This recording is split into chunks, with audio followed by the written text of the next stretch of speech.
Hello friends, welcome to उनकी classes. तो friends, आज हम पढ़ने वाले हैं फ्रैक्शंस यानी भिन्न। भिन्न क्या होते हैं? लोग इससे बहुत ज्यादा डरते हैं, कह रहे हैं कि इसको ऐड करने में, सब्ट्रैक्ट करने में बहुत ज्यादा समस्या आती है, मल्टीप्लाई करने में बहुत ज्यादा समस्या आ रही है।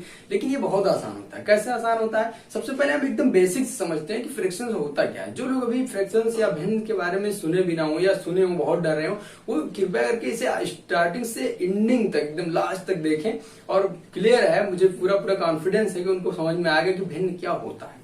अब देखते हैं कि जो मान लेते हैं कि कोई एक सर्कल है, ये कोई एक सर्कल है, तो इसको हम डिवाइड करते हैं 3 पार्ट में, 4 पार्ट में, 8 चाहे जितने पार्ट में हम डिवाइड करते हैं। तो ये जो सर्कल है ये कितना है? 1 है। सर्कल हमारा 1 है। अब हम कहें कि हाँ, इसको एक काम करना है, 2 लोगों में देना है। तो अगर 2 लोगों में इस सर्कल को आपको डिवाइड करना होगा तो आप चाहे यहां से यहां करेंगे, चाहे यहां से यहां, चाहे जैसे भी, लेकिन 2 पार्ट में ही ऐसे डिवाइड आप करेंगे। 2 पार्ट यानी दोनों इक्वल पार्ट। तो 2 पार्ट में आपने डिवाइड किया, तो अब ये बन गया 1/2। अब ये जो 1/2 मतलब एक सर्कल था, 2 में इसको डिवाइड कर दिया मैंने। तो एक सर्कल 2 में डिवाइड किया, एक सर्कल 2 लोगों को मैंने दिया, तो 1 लोगों का जो हिस्सा होता है वही ये होता है 1/2। यही तो होता है दोस्तों, ये 1/2। यानी अब अगर आपसे पूछता है कोई कि 1 लोगों का जो हिस्सा है वो कितना आया, तो आपको बता देना है कि 1/2 आया। ऐसे ही अगर हम बात करें फ्रेंड्स कि मान लो यही जो सर्कल है आपका, एक सर्कल है, तो एक सर्कल है मेरा। अब अगर कह रहा है कि 4 लोगों में इसको डिवाइड करना, 4 लोगों को देना है, तो आप ये करेंगे 2 और ये हो गया। अब ये 4 लोगों में डिवाइड हो गया और इक्वल पार्ट में। तो 1 था और कितने लोगों में डिवाइड हुआ? 4 लोगों में। तो अब 1 लोग का जो हिस्सा होगा वो 1/4 होगा। अब आपसे अगर पूछा जा रहा है कि ये कितना हिस्सा है, तो ये 1/4 है, ये भी 1/4 है, ये भी 1/4 है, इसकी भी बात करें तो 1/4 है। अब इन चारों को ऐड करेंगे तो फिर 1 आ जाएगा। कैसे आ जाएगा? आइए हम प्रूव कर दे रहे हैं। देखिए 1/4 प्लस 1/4, यहाँ भी प्लस 1/4 प्लस 1/4, 4 पार्ट है, हम चारों पे ऐड कराते हैं। नीचे जब एक ही नंबर्स होती है डिनोमिनेटर में, तो उसको हम एक ही बार लेते हैं, और उसके बाद ऊपर जितने भी होते हैं 1 2 3 4, तो ये लिख देते हैं। और 4 1 जा 4, तो यहाँ आ गया 1, और यही 1 एक हमारा सर्कल था। तो फ्रेंड्स, ये होता है फ्रैक्शन। यानी किसी भी चीजों को हम डिवाइड करते हैं तो वहां पर हम पॉइंट में नहीं उसको डिनोट करते हैं। फ्रैक्शन रहने से यही हमारी फायदा। अब इसको हम 0.5 भी लिख सकते हैं, क्योंकि 1/2 हाफ होता है। लेकिन हम इससे लिखने से बच गए, सीधा लिख दिया 1/2। यहाँ मैंने 1/4 लिख दिया।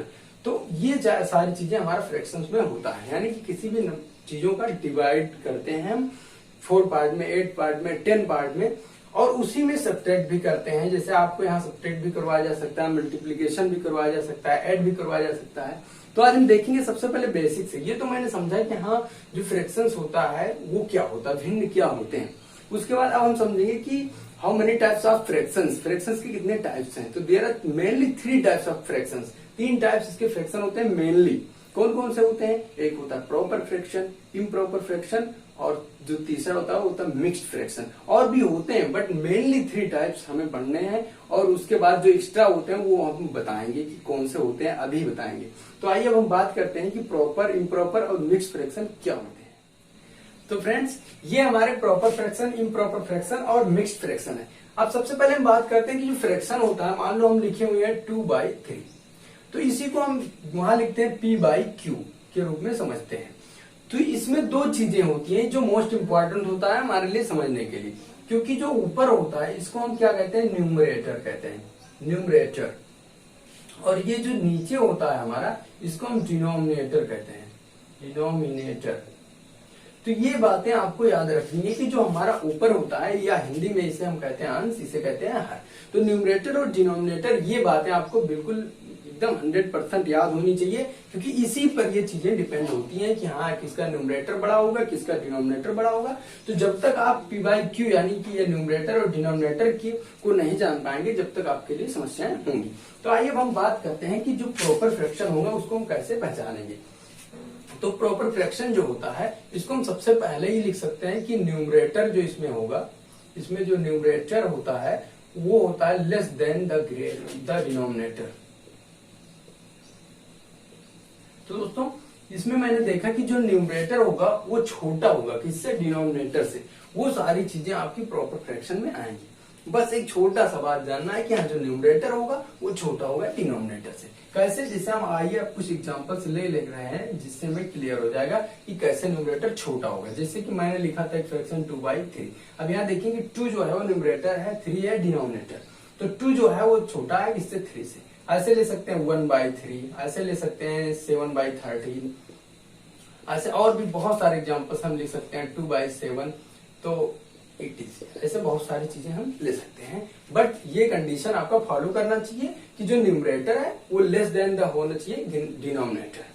अब हम बात करते हैं कि जो इम्प्रॉपर फ्रैक्शन होता है ये क्या होता है। तो इम्प्रॉपर फ्रैक्शन जस्ट अपोजिट, जैसे मैंने इसको पढ़ा है वही चीजें होती है, बस अपोजिट हो जाता है। इसमें हम कह देंगे कि जो न्यूमरेटर होगा, numerator is greater than the denominator. तो numerator is greater than the denominator, इसमें जस्ट इसका अपोजिट हो जाता है, बस वही चीजें हो जाती है इम्प्रॉपर फ्रैक्शन। अब देखते हैं कि इम्प्रॉपर फ्रैक्शन का कोई एग्जांपल लेते हैं। अब इसमें इसी चीज को हम चाहें तो ऐसे लिख सकते हैं 3/2, इसी चीज को हम लिख सकते हैं 13/7। इसको अगर हम 3/1 कर देंगे तो 3 हो जाएगा, इसलिए मैंने नहीं लिखा। फिलहाल लिख सकते हैं 3/1, इसको लिख सकते हैं 7/2। ऐसे मीन्स ये चीजें आपको ये देखना है कि हाँ जो न्यूमरेटर है हमारा वो ग्रेटर है अगर डिनोमिनेटर से, तो वो चीजें हमारी इम्प्रॉपर फ्रैक्शन होंगी। अगर आपने देखा कि हाँ जो न्यूमरेटर है वो लेस है डिनोमिनेटर से, तो वो चीजें हमारा प्रॉपर फ्रैक्शन होगा। ये बहुत ही सिंपल सी बात है। आइए मिक्स फ्रैक्शन देखते हैं कि मिक्स फ्रैक्शन क्या होता है। देखिए हम इसी को जो फ्रैक्शंस होते हैं इनको हम मिक्स में कैसे लिखते हैं। जैसे हमारे लिखा होता है 2 होल 1/2, या ऐसे कह दें 3 होल 1/2, या 5 होल 1/2, या 7 होल 1/3, ऐसे कुछ करके लिखा होता है। तो ये होता है मिक्स फ्रैक्शन। लेकिन मिक्स फ्रैक्शन में देखते हैं ये जो हमारी नंबर है ये कंप्लीट नंबर है, और ये जो है वे हाफ नंबर है, या हाफ है या 1/3 है, कोई भी नंबर्स हैं। तो ये क्या होती है एक्चुअली, ये जो फ्रैक्शंस दी हुई है ये हमारी इम्प्रॉपर फ्रैक्शन ही होती है। लेकिन यहाँ पर ये मिक्स में लिखा है, देखिए कैसे इम्प्रॉपर होता है। और एक चीज और हम छोटी सी जानते हैं कि कोई भी इम्प्रॉपर फ्रैक्शन को हम मिक्स फ्रैक्शन में कन्वर्ट कर सकते हैं आसानी से। यानी कोई भी इम्प्रॉपर फ्रैक्शन को हम मिक्स फ्रैक्शन में कन्वर्ट कर सकते हैं, और कोई भी मिक्स फ्रैक्शन को हम इम्प्रॉपर फ्रैक्शन में कन्वर्ट कर सकते हैं। अब देखते हैं कि जो मिक्स फ्रैक्शन होता है उसको हम इम्प्रॉपर में पहले कैसे कन्वर्ट करते हैं। तो देखिए इसमें इसका रूल होता है कि इसका इसके साथ आप मल्टीप्लाई कराएं, इसका इसके साथ आप मल्टीप्लाई कराएं, फिर जो यहाँ पर प्रोडक्ट आता है उसको आप इसके न्यूमरेटर में क्या कर दें, ऐड कर दें, और अपान में उतना ही लिख दें। जैसे कि 2 2 जा 4 में 1 ऐड करेंगे कितना आ जाएगा 5, और नीचे 2, 5/2। ऐसे ही यहाँ हम बात करें 3 2 जा 6 और 6 1 7, तो यहाँ लिख देंगे 7/2। ऐसे ही बात कर लें 5 2 जा 10 1 11/2। तो ये चीजें जो होती है, देखिए अब आप खुद देख सकते हैं कि जो यहाँ न्यूमरेटर है वो ग्रेटर हो गया सभी से। तो जो न्यूमरेटर ग्रेटर हो गया तो ये कंडीशन हमारा किसमें फॉलो हो रहा है, हमारा इम्प्रॉपर में हो रहा है। तो ये जितने भी फ्रैक्शन बन गए इम्प्रॉपर बन गए। तो यानी किसी भी मिक्स्ड फ्रैक्शन को हम इम्प्रॉपर में आसानी से कन्वर्ट कर सकते हैं, और किसी भी मिक्स को इम्प्रॉपर में और इम्प्रॉपर को मिक्स में। अब इम्प्रॉपर को मिक्स में कैसे हम कन्वर्ट करेंगे, तो देख लेते हैं कि इम्प्रॉपर को मिक्स में, जैसे यहाँ 3/2 लिखा हुआ है, तो देखिए हम देखते हैं कि 2 का जो यहाँ पर टेबल है अगर करेंगे 2 इसमें भाग जा रहा है एक बार सीधा सीधा पूरा 2 1 जा 2, तो 2 1 जा 2 लिख देंगे, ये 2 1 जा 2 और 1 3, तो हो गया 3/2। ऐसे या हम डिवाइड करके भी देख सकते हैं यहाँ पर कि ऐसे हम लिखते हैं, जैसे मैंने मान लो 3 को हमें डिवाइड करना है 2 से, ये 3/2 का मतलब यही होता है कि तो यानी 3 को डिवाइड करना है 2 से। अब यहाँ हम देखते हैं कि 2 1 जा 2, ये पूरा पूरा एक बार भाग जाता है और एक रिमाइंडर आ जाता है। तो देखिए यहाँ पर हम देखते हैं जितनी बार हमारा ये भाग जाता है वो हम आगे लिख देते हैं यहाँ पर, और जितना रिमाइंडर बचता है वो रिमाइंडर हम यहाँ नोट कर देते हैं, और जिससे हम भाग देते हैं वो हम लिख देते हैं नीचे, यानी इसके डिनोमिनेटर में। ये बन गया हमारा एक मिक्स्ड फ्रैक्शन। ऐसे हम किसी को भी लिख सकते हैं, यहाँ भी लिख सकते हैं कि 7 1 जा 7 और 6 30, ये बन गया हमारा मिक्स फ्रैक्शन। तो ये friends proper fraction, improper fraction, mix fraction बहुत ही आसान होता है, और उम्मीद है कि आपको बहुत ही अच्छे समझ में आएगा कि प्रॉपर फ्रैक्शन क्या होता है, इम्प्रॉपर फ्रैक्शन क्या होता है और मिक्स्ड फ्रैक्शन क्या होता है। ये भी समझ में आया होगा कि इम्प्रॉपर फ्रैक्शन को कैसे मिक्स्ड में कन्वर्ट करेंगे और मिक्स्ड से कैसे इम्प्रॉपर फ्रैक्शन में कन्वर्ट करेंगे।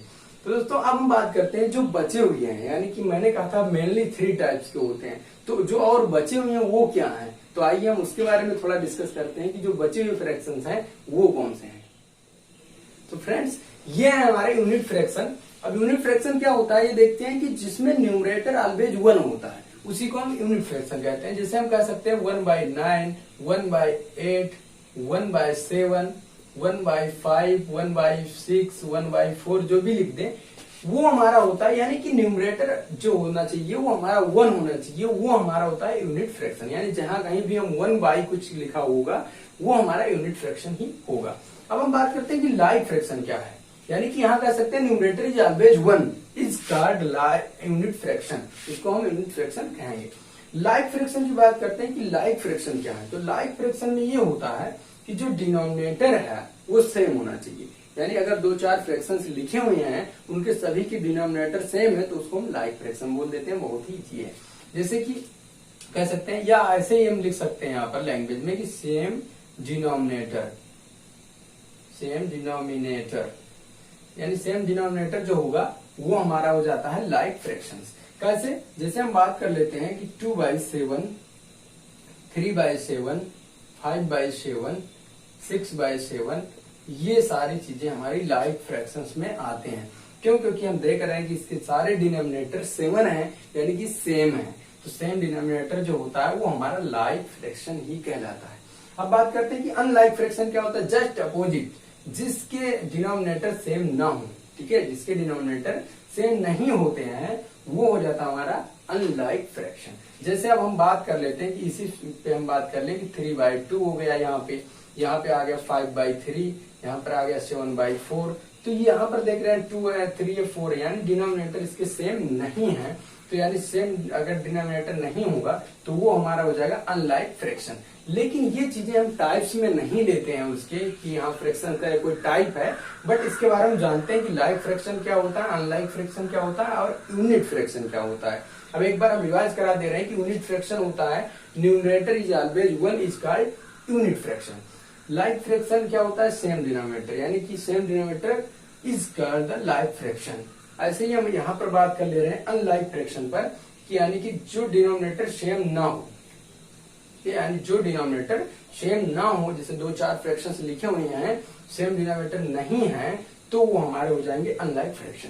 तो ये सारी चीजें जितने भी मैंने आज फ्रैक्शंस में आपको बताया, उम्मीद है कि आप बहुत ही अच्छे से इसको समझ पाए होंगे। तो ये आज का एकदम बेसिक क्लास है जिसमें मैंने आपको केवल फ्रैक्शन का डिटेल बताया कि कितने टाइप होते हैं, कैसे क्या चीजें होती हैं। अब हम नेक्स्ट वाले जो इसका पार्ट 2 वीडियो बनेगा उसमें हम ये बताएंगे कैसे हम किसी भी क्वेश्चन को ऐड करते हैं बहुत ही आसानी से, कैसे किसको सब्ट्रैक्ट करते हैं, मल्टीप्लाई करते हैं, कैसे डिवाइड करते हैं फ्रैक्शंस को, ये हम बताएंगे बहुत ही आसानी से।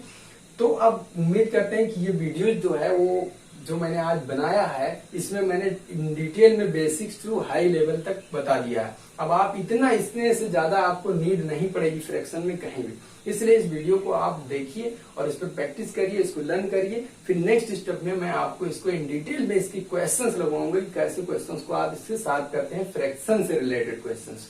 तो दोस्तों उम्मीद है वीडियो आपको अच्छा लगा होगा, जो भी आज मैंने पढ़ाया वो आपको बहुत अच्छे समझ में आया होगा। अगर समझ में आया हो तो लाइक करें, कमेंट करें, शेयर करें और साथ ही साथ सब्सक्राइब करें।